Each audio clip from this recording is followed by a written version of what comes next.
ঠাকুর রামকৃষ্ণ পরমহংসদেব গরুর মাংস খেয়েছিলেন, তাও আবার পচা গরুর মাংস খেয়েছিলেন। দেখুন, যে সনাতন ধর্মে গো হত্যা করা মহাপাপ, গরুর মাংস খাওয়া তো অত্যন্ত মহাপাপ, সেই ধর্মে একজন যিনি গো মাংস ভক্ষণ করলেন তাকে মহাপুরুষ ঘোষণা করে দেওয়া হলো। তার মঠ মন্দির বানিয়ে তাকে ভগবানের আসনে বসিয়ে তার মূর্তির সামনে মানে সকাল সন্ধ্যা আরতি করা হচ্ছে, তাকে ভগবান বলে ঘোষণা করা হচ্ছে, ভগবানের অবতার বলে ঘোষণা করা হচ্ছে। এটা কতটা বুদ্ধিমানী তা কিন্তু খুব বিচার করার যোগ্য বিষয়। এবার আমি আপনাদেরকে প্রমাণ সহ দেখাচ্ছি, আমার মুখের কথা কিছু নয়, সব প্রমাণ দিয়ে আমি বলছি। দেখুন, এই হচ্ছে রামকৃষ্ণ, শ্রী শ্রী রামকৃষ্ণ পুঁথি নামক পুস্তকে, এই পুস্তক ছাপানো হয়েছে দেখুন, উদ্বোধন কার্যালয়, কলিকাতা। শ্রী শ্রী রামকৃষ্ণ পুঁথি, ভগবান শ্রী রামকৃষ্ণ পরমহংসদেবের চরিতামৃত, এটা অক্ষয় কুমার সেন প্রণীত।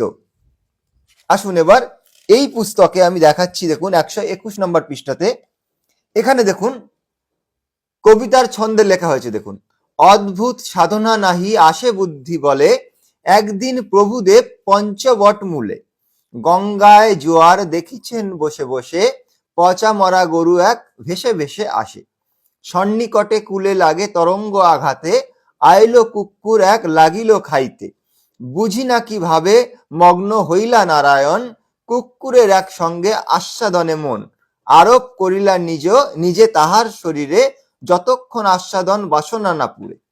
দেখুন, এখানে পরিষ্কার বলা হলো, দেখুন যে পঞ্চবটি মূলে একদিন তিনি বসে আছেন, তিনি দেখতে পেলেন গঙ্গা জোয়ারে একটা পচা গরু ভেসে আসছে, আর একটা কুকুর ছুটে গিয়ে তাকে খেতে শুরু করলো।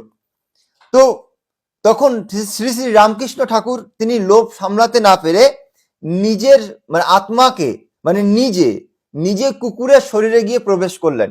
কুকুরের শরীরে প্রবেশ করে তিনি একেবারে মন ভরিয়ে, মন পুষিয়ে ওই পচা গরুর মাংস তিনি খেতে লাগলেন, যতক্ষণ না তার মনের বাসনা না পড়ে পুরো আস্বাদন করে ওই গরুর মাংস তিনি ভক্ষণ করলেন, করে তারপরে আবার কুকুরের শরীর থেকে বেরিয়ে আবার নিজের শরীরে প্রবেশ করলেন।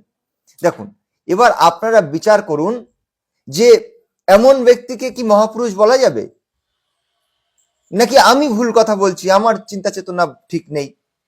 বিচার পুরো আপনাদের উপরে আমি ছেড়ে দিলাম। আমি কোনো কাউকে নিন্দাও করছি না, কাউকে বদনামও করছি না, কেবল যা লেখা আছে হুবহু তাই আপনাদের সামনে প্রস্তুত করলাম। এবার সমস্ত কিছু আপনাদের উপরে নির্ভর করছে, আপনারা শেয়ার করুন, প্রত্যেক মানুষের কাছে পৌঁছে দিন, সকলে জানুক